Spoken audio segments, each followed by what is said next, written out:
Lincoln, Nebraska. It's a watercolor from hell, funereal, the shades of gray in Big Red Nation extending to the skies above. A windy, dreary Monday feels more like early December than the second week of October. The line of Big Ten flags hanging in front of brewskis in the Haymarket district flap loudly and angrily, and the mood inside ISNT all that kinda. People are pretty down, explains David Wacker, Brewski's general manager. There's a lot of people that are railing about how disappointed they are right now. They're really down. Like most locals, Wacker is a lifelong Nebraska Cornhuskers football fan. And like most locals, the Huskers of present 33-21 Big Ten are driving him slowly up the brick wall.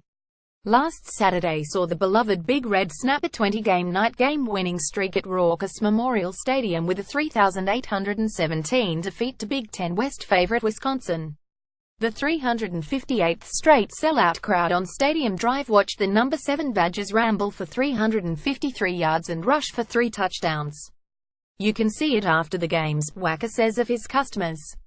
You can see it on Sundays. During Sundays, the biggest time that they're talking about it. He's worked in Lincoln for almost a decade now, watching Nebraska football endure better and worse, sickness and health. This is my third coach, he laughs. On Sunday, several Brewskis patrons posited whether Scott Frost, coach of number 22 Central Florida and the quarterback of the Huskers' 1997 national co-champions, ought to be Wacker's fourth. Every week, someone brings it up, he says. They bring up Frost and they bring up Bob Stoops, as if Bob would want to come here. And they bring up Les Miles, and how Les Miles' kid fullback Ben Miles is here. These ridiculous names come up. But Frost is definitely the most discussed. The tribe looks at Wisconsin and they see themselves, not that long ago. They look at Frost and they see hope, a bridge from the glorious past to a glorious future. All people talked about was Scott Frost mostly, Wacker muses, and how they really want to see him come in and how he's doing such a good job at Central Florida. With that, Wacker pauses. He also hasn't played anybody. He's been wearing UCF shirts and her Huskers hat. The more the Knights 40 keep winning and the more the Huskers keep getting kicked in the teeth, the longer Lincoln's line for the Frost bandwagon extends down the block. And yet among Huskers faithful, it's worth noting that the bandwagon isn't completely full, either. At 42 years old and in just his second full season as a college head coach, some Nebraska fans say Frost is still too inexperienced to step up to a stage where the spotlight burns this hot and this bright. Others counter that his bloodlines, the son of 2 coaches and a native of Wood River, Neb, and first-hand knowledge of Huskers culture, Huskers history, the Huskers way, is exactly the shot in the arm a proud but inconsistent program needs to fix what ails it. What's really irritating is that Larry the Cable Guy seems to have control of the athletic department. Nebraska fan and Lincoln resident Dave Duncan. Others say bailing on Big Red coach Mike Riley after 3 seasons would send the wrong precedent to other candidates, that the pipeline of speed and talent is only now flowing and that said talent needs more time to develop. Maybe Frost is the guy, they posit, but not now. Casey Splatstosa, a native of Grand Island, Nebraska, and a Lincoln resident for the last 17 years, pegs the higher Frost camp at about 60% of the populace. He says that football wonks are more likely to want Riley to stay, while more casual and big-picture fans are less patient with the current optics. One of Splatsosa's close pals, Dave Duncan, who manages a Village Inn restaurant in town, offers this: I've got a good friend of mine, who I thought was a smart sports fan. He's been wearing UCF shirts and her Huskers hat when he goes to the Nebraska games.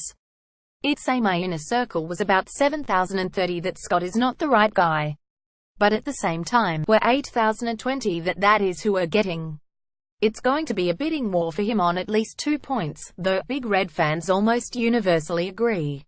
First, that watching the Badgers do to them what the Huskers did to everyone else for more than 4 decades. Wisconsin ran the ball 22 times without throwing a pass in the fourth quarter last Saturday, closing out the contest on a 140 run, is getting old.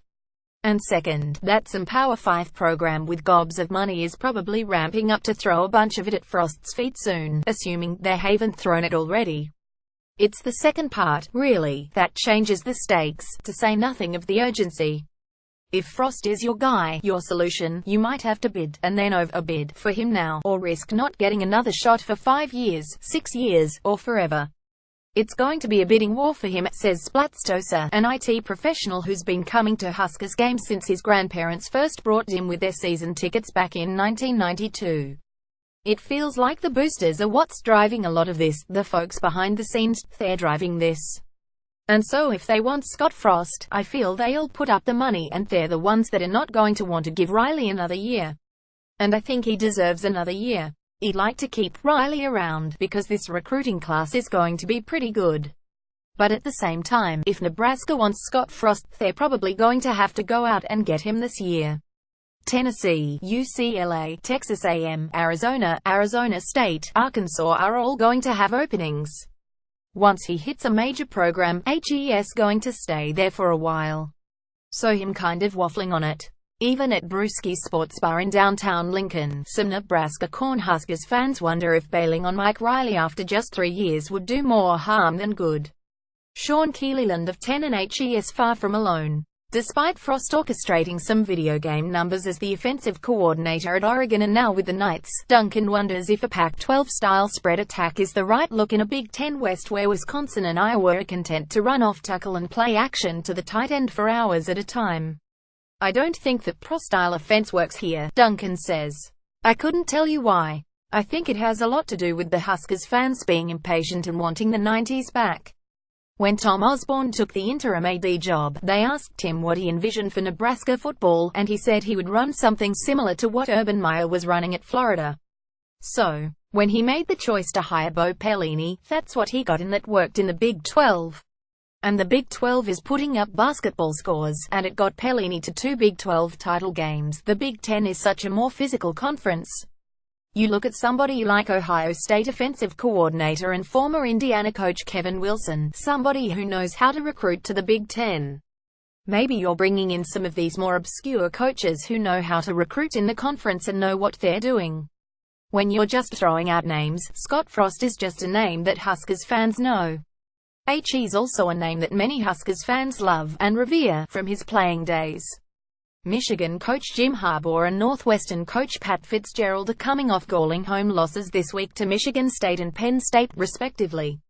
But each was an iconic player at their current programs, so a healthy chunk of fans, and the right boosters, have so far been willing to ride out most of the storms.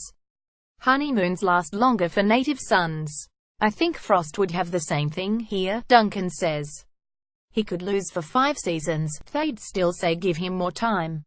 One thing I've noticed, if you look at the demographics, and I'm going to be 40 real quick, I saw Nebraska in its prime, and I watched the fall. I think the older you get, the higher the demand for somebody like Frost gets. The younger you get, all you want is a guy who's going to get the job done.